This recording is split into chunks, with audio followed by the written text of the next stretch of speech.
Bible से ऐसा कुछ बातें देखेंगे हमारा डेली जीवन में हमको करने का है, रोज रोज जीवन में हर दिन करने का कुछ बातें। इनमें से पहला बात रोज करने का बातें, पहला बात यीशु मसीह बोला है। और मैं समझता हूं इनमें से एक ही बात यीशु मसीह बोला है। यीशु एक ही बात हम रोज करने के लिए बोला है, वो पहले हम वो पढ़ के आगे बढ़ेंगे। लूका का सुवार्ता 9:23, 9:23।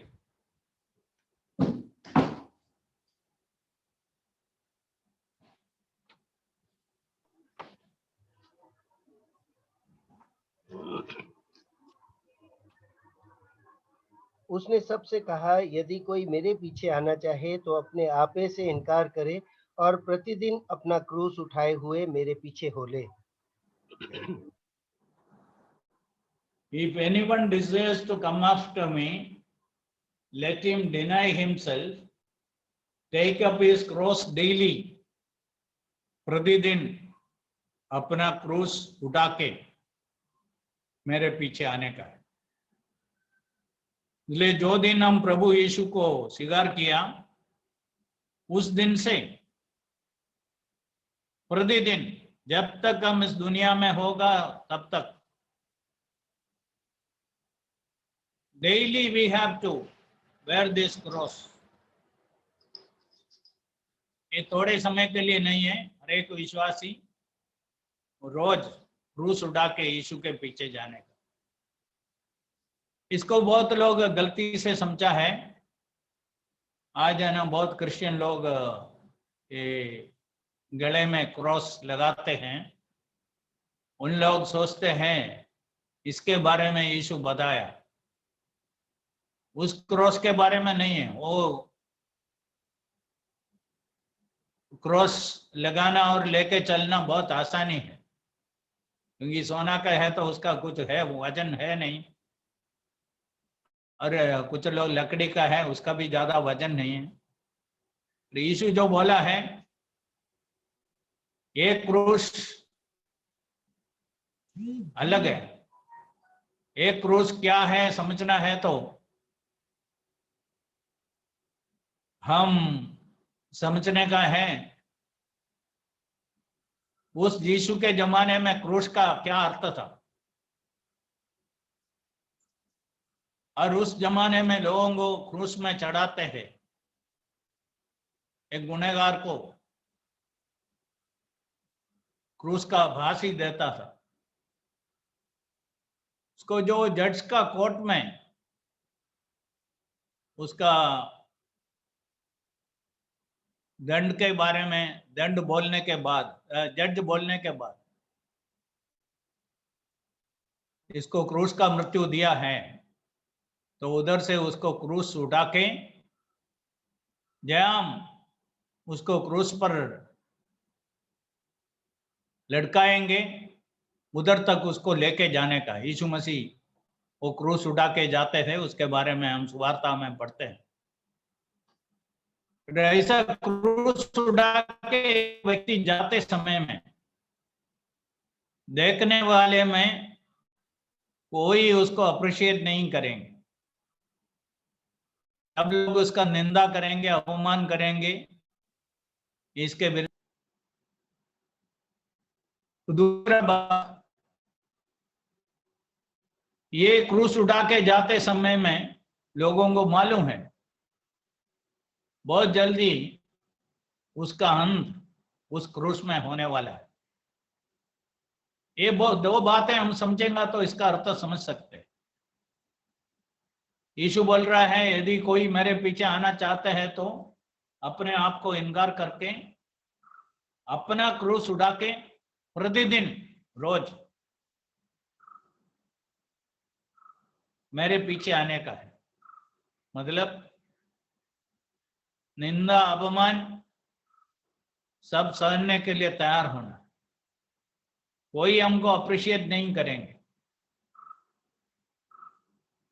एक व्यक्ति पूरा समर्पण के साथ दुनिया में जीवन बिताते हैं, ऐसा मत सोचना है दुनिया से कोई हमारा अप्रिशिएट करेंगे। उल्टा लोग हमारा निंदा अपमान करेंगे। दूसरा बात है, मरण को आगे देखे ही जीने का, और क्रूस यीशु के लिए शहीद होने के लिए तैयार होके यीशु के पीछे आने का है।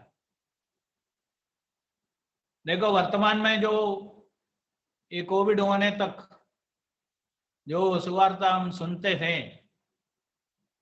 ये टीवी प्रीचर्स और हीलर्स सब क्या बोलते थे, प्रॉस्पेरिटी गॉस्पेल प्रीचर्स, यीशु के पीछे आओ तुमको सब कुछ मिलेगा, साइकिल में आएगा तो मोटरसाइकिल मिलेगा, मोटरसाइकिल में आया तो कार मिलेगा, और ऐसा प्रॉस्पेरिटी गॉस्पेल के बारे में हम जानते हैं। यीशु ऐसा प्रॉस्पेरिटी गॉस्पेल नहीं दिया। मेरे लिए दुख उठाने के लिए, निंदा अपमान सहने के लिए, यदि मृत्यु सहना है तो मृत्यु सहने के लिए भी तैयार होके आओ। अभी है ना, शहीद होने के बारे में लोगों को मन में थोड़ा तैयारी करना है। मैं किसी को डराने के लिए नहीं बोलता हूं। देखो इस देश में और दुनिया में लोग अपने देश के लिए जीवन देते हैं। हम बार बार सुनते हैं, तो भारत का बॉर्डर में और अंदर भी कितने लोग, आर्मी का लोग, मिलिट्री का लोग इस देश के लिए जीवन देते हैं, इसलिए हम इधर सुरक्षित रहते हैं। जवान लोग, शादी भी नहीं किया ऐसा लोग इस देश के लिए जीवन देते हैं, और कुछ लोग अपना आइडियोलॉजी के लिए देते हैं, अपना विश्वास के लिए देते हैं।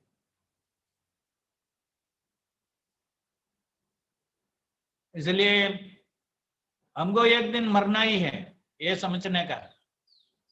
वो एक्सीडेंट के द्वारा होगा, हार्ट अटैक के द्वारा होगा, कैंसर के द्वारा होगा, हमको मालूम नहीं।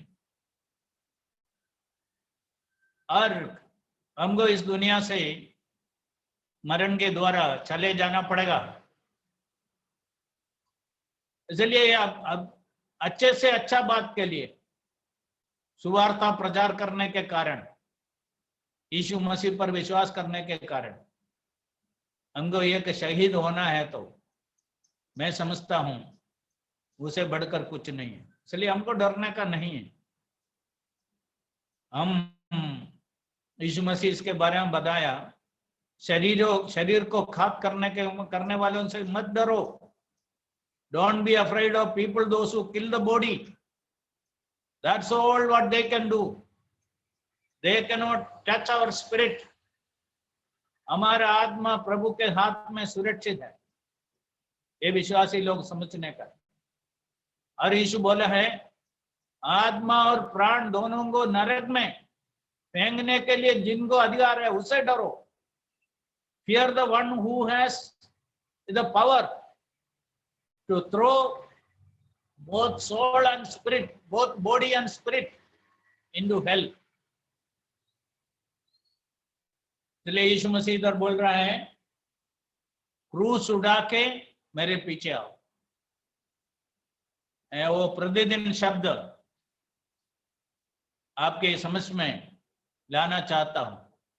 एक दिन है तो आसानी था, जरूरत में थोड़ा समय के लिए था तो ठीक था।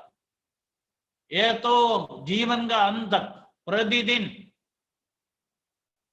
क्रूस उठा के उसके पीछे चलने का मतलब, निंदा अपमान सहने के लिए किसी का अच्छा सर्टिफिकेट नहीं मिलेगा। if you are a disciplined, dedicated Christian, nobody will appreciate you. Nobody is going to give you a good certificate. Nobody is going to applaud for you. And you may pay a big price for your faith. Dangers are there. So ये एक दो दिन का बात नहीं है, रोज प्रतिदिन हमको क्रूस उठा के जाने का है। ये कुछ ज्यादा संतोष देने वाला बात नहीं है। ये है यीशु के पीछे जाने का अर्थ। बहुत लोग ये ना समझते, प्रभु पर विश्वास करते हैं। उन लोगों के लिए पैसा देने वाला, तंदुरुस्ती देने वाला, छंगाई करने वाला, चमत्कार करने वाला एक यीशु चाहिए। इसलिए बहुत लोग ऐसा जगह में इकट्ठा होते हैं। हम कौन सा यीशु के पीछे हैं? इधर यीशु बोल रहा है, यदि तुम मेरे पीछे आना चाहते हैं तो तुमको ये करना ही पड़ेगा, इसके बिना मेरे पीछे आ नहीं सकता है। करने का है मरने तक। आज तक क्रूस उड़ा के उसके पीछे गया, अच्छा, कल भी यही करना पड़ेगा, आगे भी यही करना पड़ेगा। ये समझ के एक विश्वासी जीने का है। चलिए, रोज करने का पहला बात यीशु मसीह खुद बताया है। यदि हम यीशु का एक शिष्य है, उनके पीछे जाने के लिए हम निर्णय किया है, और तो हमको क्रूस उठा के उनके पीछे जाना पड़ेगा। वो डेली करने का है। दूसरा बात, भजन संहिता 145 वर्स 2, Psalm 145 verse 2।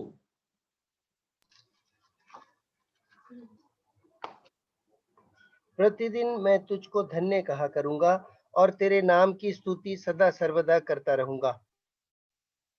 ओके, प्रतिदिन मैं तुम्हारा स्तुति करूंगा। I will bless you every day. I will praise you every day. I will worship you every day. So we are not worshippers only on Sundays.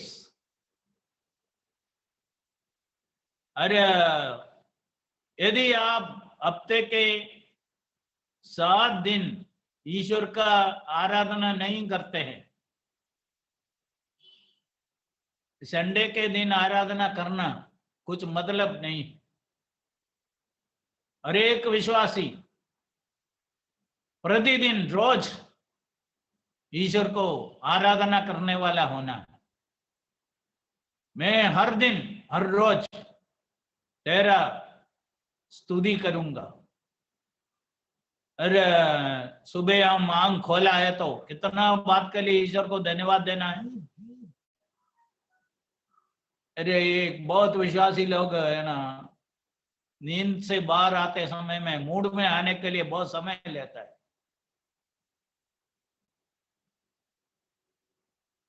और ऐसे लोग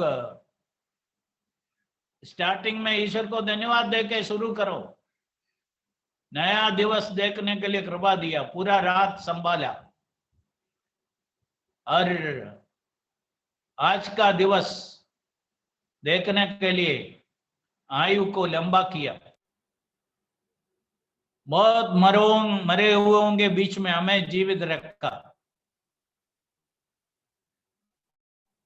और तंदुरुस्ती दिया। आज भी ईश्वर हमारे साथ है। हम दुनिया में अकेला नहीं है। हमारा प्रॉब्लम्स कुछ भी हो, ईश्वर मेरे साथ है। देखो, ऐसा ईश्वर स्तुति करके आप शुरू करें, आपका मूड ऑटोमेटिक हो जाएगा। और उधर ही बैठ के 2 मिनट ईश्वर को धन्यवाद दे दो। मैं बोला, मैं उसको रिपीट करना नहीं चाहता। आप ध्यान से सुना है तो ये प्रैक्टिस करो। फिर कुछ भी हो, एक विश्वासी ईश्वर को रोज आराधना करने वाला होना, ईश्वर को स्तुति करने वाला होना, प्रार्थना के साथ ईश्वर को धन्यवाद देना है। फिलिपी 4 का 6 ये हमें सिखाते हैं। धन्यवाद के साथ, with praise, with thanksgiving, let your request be made known unto God. अभी तक प्रभु धन्यवाद, आपने बहुत काम हमारे लिए किया, आगे भी करेंगे। ऐसा एक ईश्वर है, आप बदलने वाला नहीं है। ऐसा ईश्वर को धन्यवाद देके हमारा निवेदन प्रभु के सामने रखना है। With thanksgiving, let your request be made known unto God. अरे बहुत लोगों का प्रैक्टिस ऐसा हुआ है, ये दे दो वो दे दो, ऐसा बहुत बातों के लिए प्रार्थना करते हैं। प्रार्थना के साथ ईश्वर को धन्यवाद देने के लिए, ईश्वर का स्तुति करने के लिए सीखने का है।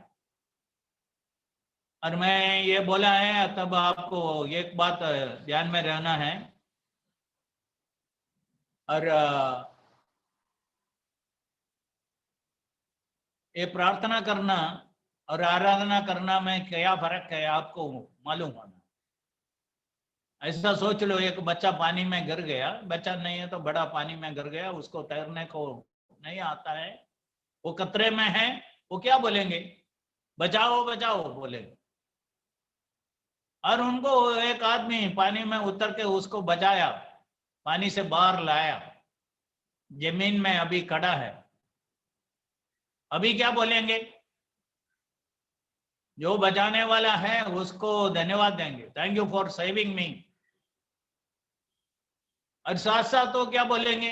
उधर खड़े हुए लोगों को बोलेंगे, देखो ये अंगल आया और मैं मेरे लिए इतना साहस किया, इसलिए मैं बच गया, ये मुझको बचाया, उसके बारे में बताया।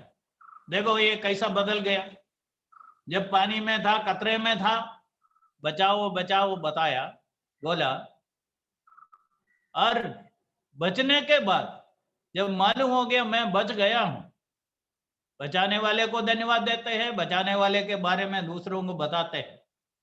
घर में जाके क्या बोलेंगे? वो बचाने वाले के बारे में बोलेंगे, कैसा बच गया उसके बारे में बताए। और जब तक याद रहेगा तब तक दूसरों को बताएंगे मेरे जीवन में जो घटना हो। और मैं इसलिए बोलता हूं, हम बार बार ईश्वर से बचाओ बचाओ बचाओ नहीं बोलने का जरूरत है। एक बार आप ये प्रार्थना किया, आपके जीवन प्रभु के हाथ में सौंप दिया, आप बच गए हैं, हमेशा के लिए बच गए हैं। और अब ये बचाने वालों को धन्यवाद देना है, बचाने वाले के बारे में दूसरों को बताना है, ये है फर्क। इसलिए हमारे जीवन में हम रोज करने का, ईश्वर को धन्यवाद देना है। I will praise you daily, every day I will worship you. We should worship God daily. तीसरा बात में हम आएंगे, प्रेरितों का काम 17 का 11 है, ये हम अच्छी तरह जानते हैं।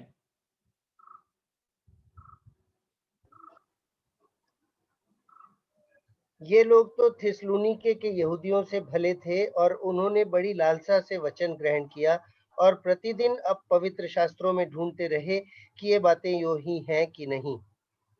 Okay. These were more fair-minded than those in Thessalonica, in that they received the word with all readiness and searched the scriptures daily to find out whether these things were so. कोई बड़ा pastor बोल दिया, वो final हो गया बहुत लोगों के लिए। इसलिए बहुत लोग बहुत गलत उपदेश में जाके फंस गया। क्यों? उनके दृष्टि में एक बड़ा पास्टर बोल दिया, बड़ा हो छोटा हो मनुष्य मनुष्य ही है, हमारा जानकारी सीमित है, ये हमको समझने का है। शायद एक व्यक्ति बहुत छोटा होगा, फिर वो उनको सच्चाई का जानकारी बराबर होगा। एक व्यक्ति बहुत पढ़े लिखे होगा, उनको प्रभु के वचन में कुछ मालूम नहीं हो, ये आपको समझने का है। बहुत पढ़े लिखने होने से, बाइबल का जानकारी होना, प्रभु के बारे में जानकारी होना, सत्य का जानकारी होना इतना जरूरत नहीं है। मैं ऐसा जीवन में बहुत साधारण लोगों को मिला, उनका बाइबल का जानकारी, सच्चाइयों के बारे में उनका जानकारी, बाइबल ट्रूथ्स उसके बारे में जो जानकारी, उसी समय बहुत पढ़े लिखे लोग हैं, उन लोग खड़े होके कुछ उल्टा सुल्टा सब बोलते। समझने का है, बहुत पीएचडी होगा, ये हमको समझने का है। इधर समझने का है, पौलुस जैसा एक व्यक्ति इधर बराबा में जाके प्रचार किया। प्रचार करने के बाद क्या हो गया, इन लोग बहुत ध्यान से सुना। That is very important. प्रभु का वचन बराबर सुनने का है, सुनाने वाला अच्छा है तो बराबर सुनने का है। सुनने के बाद उन लोग ऐसा नहीं सोचा, पौलुस जैसा एक व्यक्ति बोला है चलेगा, इसलिए लोग क्या किया, उन लोग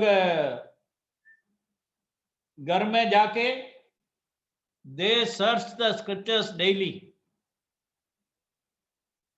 मुझको ये बहुत पसंद है। जो दिन मैं ये कलम देखा है और मैं मेरा बाइबल के फ्रंट पेज में ये लिख के रखा था, दे सर्च द स्क्रिप्चर्स डेली। ये हमारा काम है, रोज बाइबल रिसर्च करना है, इसमें क्या लिखा है। ऐसा मत सोचना है हमको सब कुछ मालूम हो गया, आगे कुछ सीखने के लिए नहीं है, ऐसा कभी ना सोचना। We have to search the scriptures daily.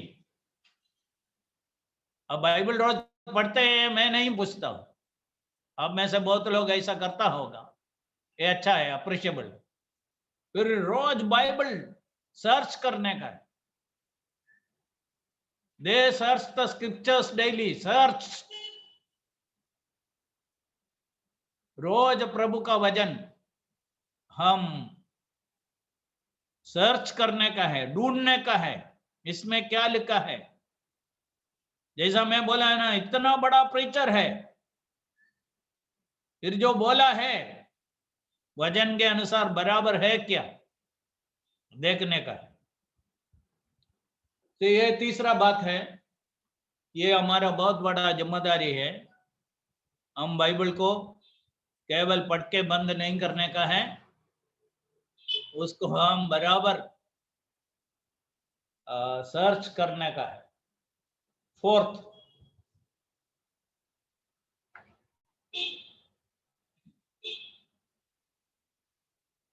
पहला कोरिन्थी 15 का 31, फर्स्ट कोरिन्थियंस 15:31।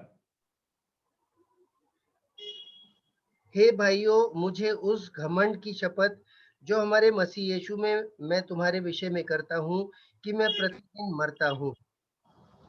मैं प्रतिदिन मरता हूं।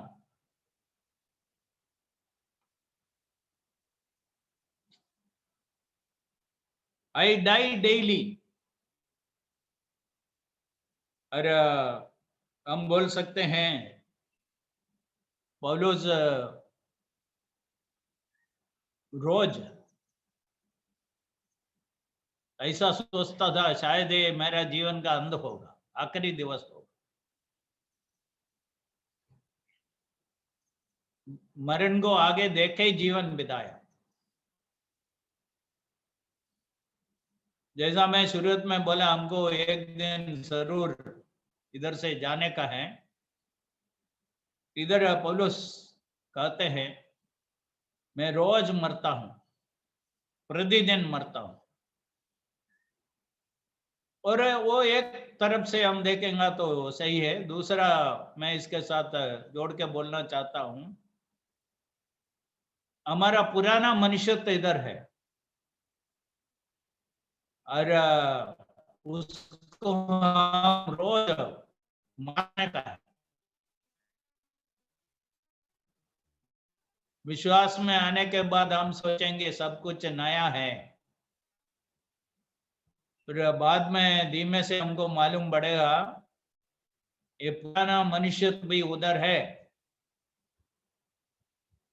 और ये दोनों साथ में हम पुराना मनुष्यत्व को, उसका स्वभाव को दबाने का है, मारने का है। गुस्सा का बात हो, गलत भाषा का इस्तेमाल हो और हम दूसरों के साथ व्यवहार करते हैं, उस समय हम पुराना स्वभाव के अनुसार बात करते हैं और ये सब हमको देखने का है।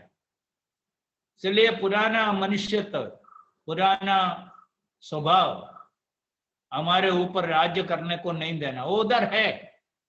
यदि कोई बोलता है नहीं है, मैं पूरा उसको पराजित किया, मेरे अंदर केवल नया स्वभाव ही है, ऐसा नहीं है। सच्चाई ये नहीं है। भजन हमें सिखाते हैं पुराना मनुष्य तो उधर है, हम ईश्वर का सामर्थ्य पाके उसको दबा के रखते हैं। चलिए ये कब करने का है? रोज करने का, रोज करने का बात है। ये कब बाहर आएगा हमको मालूम नहीं, इसलिए उसको दबा के रखने का है। किल इट डेली, क्रूसिफाई, पुराना मनुष्यत्व को रोज क्रूस पर चढ़ाने का। कल वापस आएगा, जल्दी ही, ये मरने वाला नहीं है। चलिए रोज करने का है, रोज हमको विजय पाने का है, ये रोज करने का बात है। ओके, पांचवा बात, इब्रानियों का पत्री 3:13, हिब्रूस 3:13।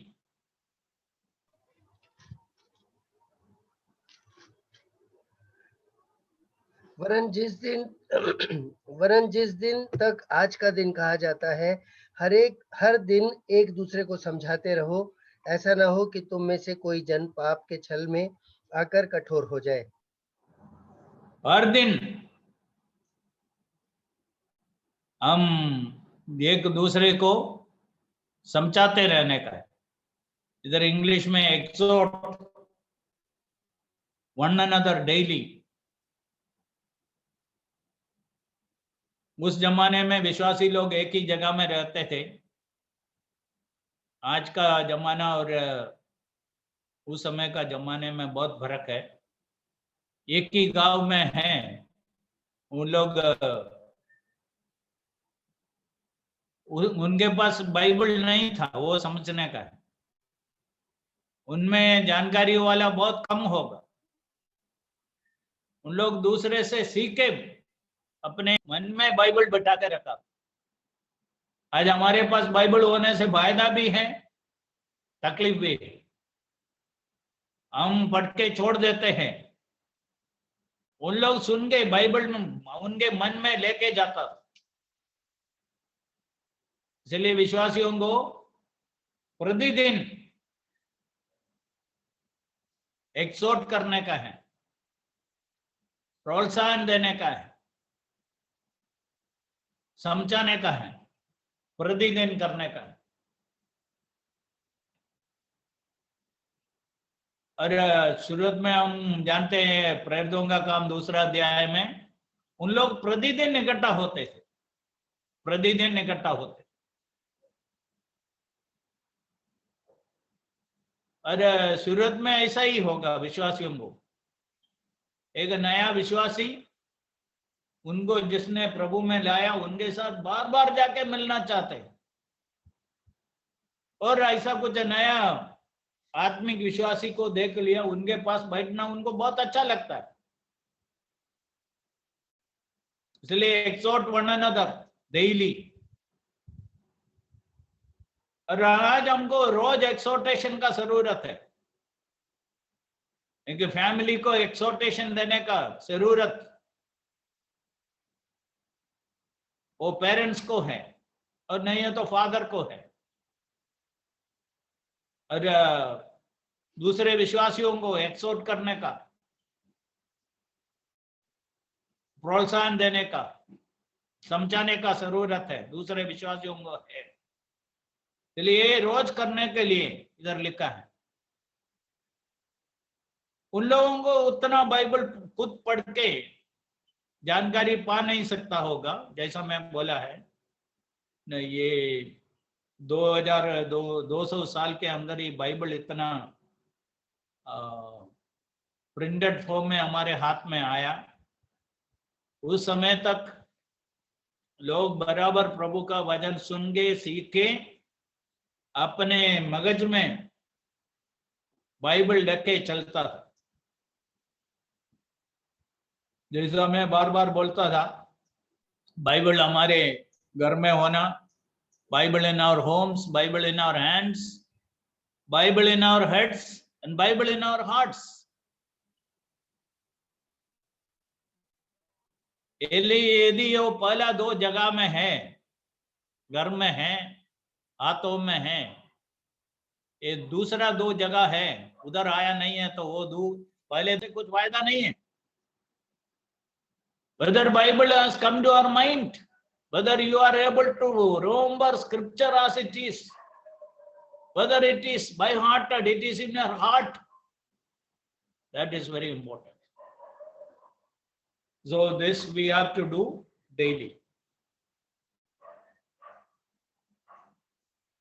Okay, छठवां बात, 2 कुरिन्थी 11 का 28, 2 Corinthians 11:28।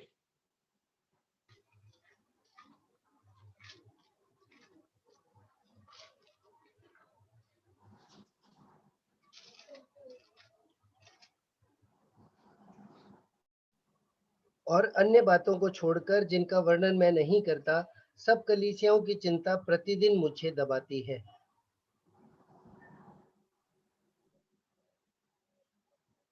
सब कलीसियों का चिंता प्रतिदिन मुझको दबाता है। Besides the other things, what comes upon me daily, my deep concern for all the churches. दूसरे कलीसियाओं के बारे में बहुत चिंता। ये दूसरा मिशनरी जर्नी शुरू करने का कारण क्या था? प्रेरितों का काम 15 का आखिरी में हम पढ़ते हैं, पौलुस और बरनबास सब यरूशलेम में था। उन लोग बोला चलो हम जाके देखेंगे हमारा भाइयों कैसे हैं। पहला मिशनरी में, किसी मिशनरी जर्नी में खाली सुवार्ता प्रचार था, उसके लिए गया। उसके द्वारा बहुत लोग विश्वास में आया, बहुत मंडलियां शुरू हो गए। अभी दूसरा मिशनरी जर्नी शुरू करते समय में सुवार्ता प्रचार उधर है, साथ साथ हमारा भाइयों विश्वास में आए हुए लोग कैसे हैं उनको जाके हम देखेंगे। इधर पौलुस बोलता है इस मंडलियों के बारे में बहुत चिंता है, बहुत बोझ है, डेली बोझ है। देखो ये मंडली एक छोटा बात नहीं, हम अनुभव से जानते हैं एक घर चलाना कितना कठिन है। घर चलाना कठिन है, मंडली चलाना उसे भी बहुत कठिन है। इसलिए ना ये 1 तिमोथी 3 अध्याय में बोला, जो अपना घर बराबर चलाता नहीं है वो मंडली को कैसे चलाए।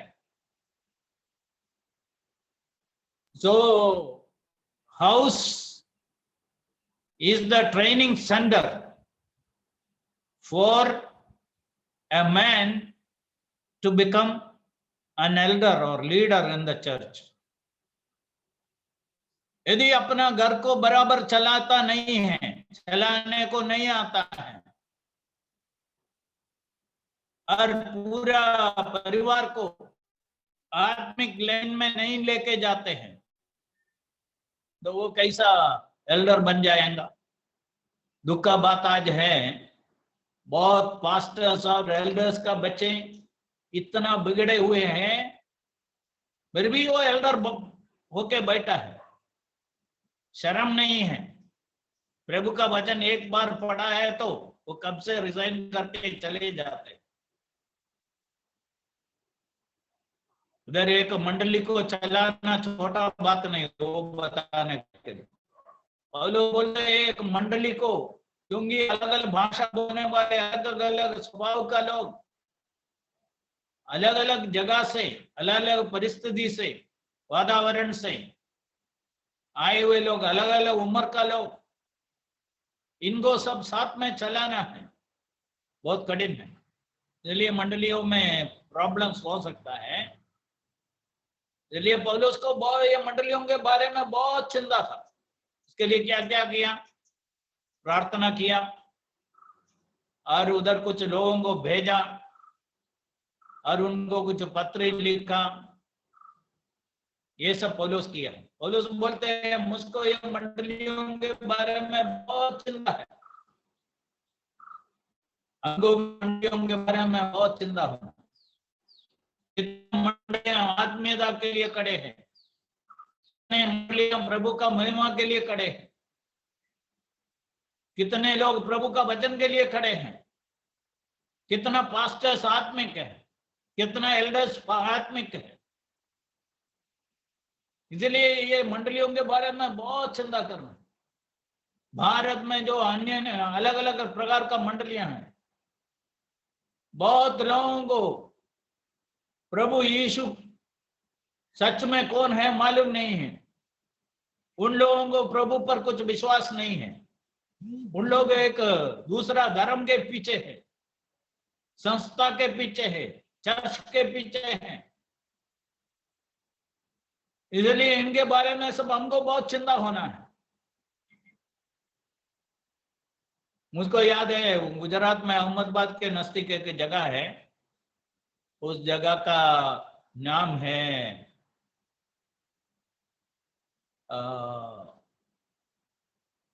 मुक्तिपुर। अब में से कुछ लोग सुना होगा मुक्तिपुर। वो साल्वेशन आर्मी के द्वारा वो मुक्तिपुर हो गया। मुक्तिपुर मतलब salvation, city of salvation, village of salvation, ये है उसका अर्थ। एक बार मैं प्रचार के लिए उधर गया, मैं उधर खड़े होके ऐसा बोला, ये मुक्तिपुर से कोई नरकपुर में जाएगा तो कितना दुर्भाग्य का बात है, कितना शर्म का बात है। उधर गांव के लोग सब खड़े थे। बोला आप ऐसा एक गांव में रहते हैं, गांव का नाम है मुक्तिपुर, साल्वेशन विलेज। इधर से कोई नरकपुर जाएगा तो, मुक्तिपुर से नरकपुर में जाएगा तो कितना दुख का बात। पौलुस का ऐसा बोझ था। ये मंडलियों के बारे में क्या सिखाते हैं, क्या समझाते हैं। हम एक नया धर्म के पीछे नहीं हैं। हमारे माँ बाप क्रिश्चियन होने से हम क्रिश्चियन धर्म में नहीं हैं। हम एक दिन समझ लिए यीशु मसीह कौन है, उन पर विश्वास करने से हमको क्या मिलेगा। हम यीशु को हमारे जीवन में स्वीकार किया। Christian life is a relationship between you and Jesus. Whether that relationship is there or not, that is the most important thing. We are not following a religion. Christian religion cannot save you. Christian church cannot save you. Christian baptism cannot save you. Only Christ can save you. Whether Jesus is your savior or not, whether you have a personal relationship with Jesus or not, that is the most important thing. So Paul was concerned about all these churches. कब तक था? Daily, रोज उसको बहुत बड़ा बोझ था। ये मंडलियां कैसा चलता है, कितना आत्मीयता है, उनका लीडर्स कैसा है, ये विश्वासियों को कहां लेके चलता है, ये सब पौलुस के लिए बहुत बड़ा बोझ था। और एक बात बोल के मैं पूरा कर देता हूं।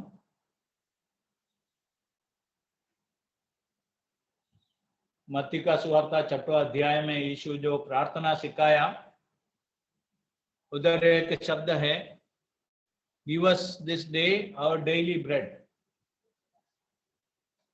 कौन सा कलम में पढ़िए? Matthew chapter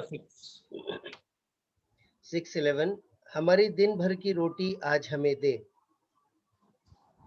give us this day our daily bread. Yeshu ने सिखाया यह प्रार्थना। इसलिए एक विश्वासी ऐसा प्रभु से प्रार्थना नहीं कर सकते हैं, ये पूरा साल के लिए जो खाना चाहिए, रोटी चाहिए, दे दो। देखो, ये हमको तुरंत इस्राएली लोगों के पास लेके जाते हैं। उन लोग क्या किया, रोज उसको मन्ना का इंतजार करना था, दूसरा कुछ खाने के लिए मिल नहीं सकते। So they are to trust in the Lord every day for their daily manna. और 3 बात ये मन्ना के साथ जोड़ के मैं बोलना चाहता हूं। मन्ना ईश्वर पैक करके लोगों के पास नहीं दिया, चलो एक एक घर के सामने एक एक पैकेट, ऐसा नहीं दिया। It was not in a basket or in a packet. Secondly, it was not given inside the house. Not inside the house. Not in a packet. Not inside the house. Third, not in any time. कभी भी मिलेगा ऐसा नहीं था। सूर्य का उदय से पहले, और उसको इकट्ठा करना है। घर के बाहर है, घर से बाहर आने का है। ये सब क्या बता रहा है? हम हमारा बिस्तर से बाहर आने का है, हम वजन से बहुत कुछ इकट्ठा करने का है। इधर उधर से, इधर जो पढ़ता था उसके साथ जोड़ सकते हुए बहुत बातें दूसरा जगह में, उसको हम इकट्ठा करना है, साथ में इकट्ठा कर। उसके लिए एक पेन रखना पड़ेगा, कुछ कलम हमको याद आएगा, शायद उत्पत्ति में है, हम अभी मत्ती पढ़ रहा है, उत्पत्ति से कुछ कलम याद आया, इसके साथ जोड़ सकते। हम इकट्ठा करने के लिए सीखने का, इकट्ठा करना है। सूर्य का उदय से पहले होना। चलिए, हमारे समय में नहीं है, उसके लिए कुछ समय है हम रखने का है। ये आत्मिक मन्ना के बारे में बताया मैं, हमको सीखने का। No, there was no basket, not inside the house, and not in their time. It was every day before the sunlight. It is God's timing. बड़े बड़े भक्त लोग, बड़े बड़े आत्मिक लोग, उनके जीवन में ये सीख लिया। बहुत जल्दी उठ के प्रभु के सामने बैठने के लिए, प्रभु से सीखने के लिए कोशिश की। खाली प्रार्थना करने का नहीं है, हमारा जीवन बैलेंस होने का है। वचन के द्वारा ईश्वर हमारे साथ बात कर, हमें आशीष देना चाहते हैं। प्रार्थना के द्वारा हम ईश्वर से बात करते हैं। These are the 2 wings of a bird. ये दोनों मजबूत होना है।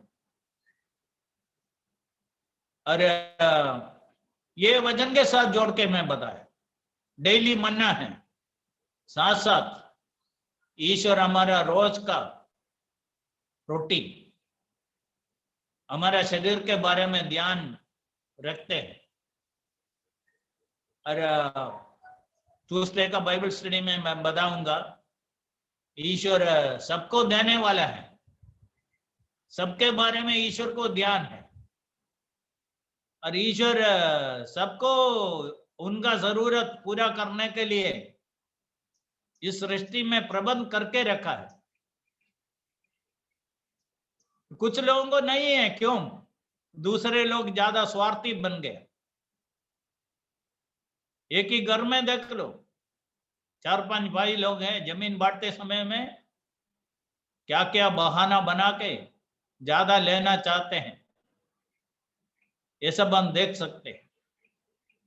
और ईश्वर ऐसा नहीं है, ईश्वर सबको सब कुछ देने वाला है, समृद्धि से देने वाला है, ऐसा एक ईश्वर है।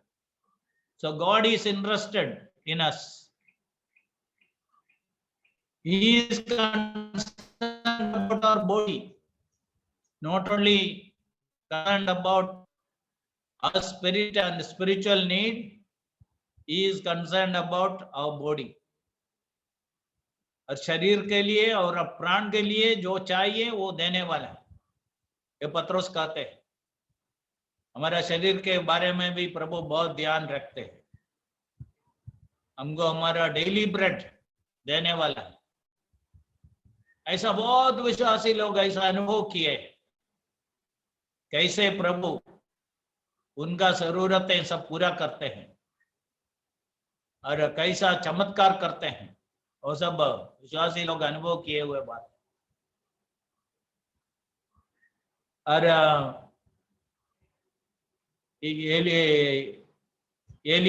एलिजा को ईश्वर कैसा रोज खिलाता था, और कल कौवा आएगा, एलिजा कुछ बोल नहीं सकता। एलिजा कौवा से प्रार्थना नहीं करता था, ऐसा कौवा को कभी नहीं बोला है कल भी आना, याद रखना। ऐसा कौवा को बोलने का जरूरत नहीं है। कौवा के पीछे जो ईश्वर है, वो कौवा है तो कौवा, विधवा है तो विधवा, प्रभु को मालूम।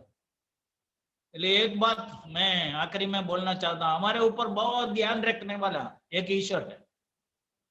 इसलिए यीशु मसीह जब इस दुनिया में था, मत्ती का सुवार्ता 5, 6 और 7 अध्यायों में विश्वास के बारे में बताया। आकाश का पक्षियों को देखो, इनको तुम्हारा स्वर्गीय पिता खिलाता है, तो तुम्हारे ऊपर कितना ध्यान रखेंगे। आकाश का पक्षियों जो बोता नहीं है, काटता नहीं है, इकट्ठा नहीं करता है, उनको ये सब मालूम नहीं है, फिर भी उनका खाना उनको मिलता है, वो सब जीवित है। उनको खाना ढूंढ के जाने के लिए उनके लिए कुछ काम भी रखा है, ईश्वर देते रहते हैं। इतना ध्यान अपने सृष्टियों के ऊपर ईश्वर रखते हैं। एक छोटा प्राणी को भी उसका खाना का प्रबंध इधर है। ऐसा है तो प्रभु यीशु मसीह बोल रहे हैं, तुम्हारा स्वर्गीय पिता, ये तुम्हारा स्वर्गीय पिता करता है, वो मेरा स्वर्गीय पिता है, मेरे ऊपर कितना ध्यान रखे। हमारा विश्वास बढ़ने का है, तो रोज हमारा रोटी, हमारा शारीरिक जरूरत पूरा करने का काम भी प्रभु का है। इसलिए ये सब विश्वासी लोग डेली करने का बात है। और यीशु मसीह बोला, यदि तुम मेरे पीछे आना है तो डेली क्रूस उठा के मेरे पीछे आओ। इसलिए समझ के हम बाकी जीवन में प्रभु के पीछे जाएंगे, प्रभु के लिए जिएंगे। प्रभु हमको मदद करे।